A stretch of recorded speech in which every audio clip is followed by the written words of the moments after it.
আমার দেখতে কেমন? একদম বানর। এটা কিন্তু খুব বাজে জিনিস কিন্তু। বলে বলেছি আমার এই বাচ্চাবেলা টাইপার হয়েছিল না, সেইভাবে মাথা চুল সব উঠে সাদা হয়ে গেছে। এ বাবা, তোমার দাঁতে পোকা ধরা।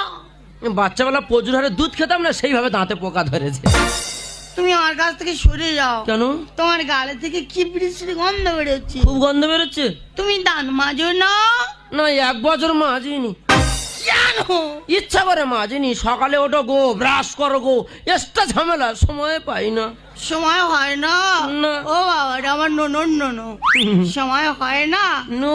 আচ্ছা, তুমি যে ভাত পান্তা গুলো খাও, হ্যাঁ, হ্যাঁ। যে খাবার গুলো খাও, হ্যাঁ, ও তো গালের মধ্যে থাকে। হ্যাঁ, থাকে। থেকে তো পচে গ্যাস হয়। হয়তো। তা তোমার অসুবিধা হয় না? কোনো অসুবিধা নেই, যে যার পথ ধরে সেই তার বেরিয়ে চলে যায়। মানে কেউ কারোর সঙ্গে ঝগড়া করে? আমার দেখতে কেমন? একদম বানর।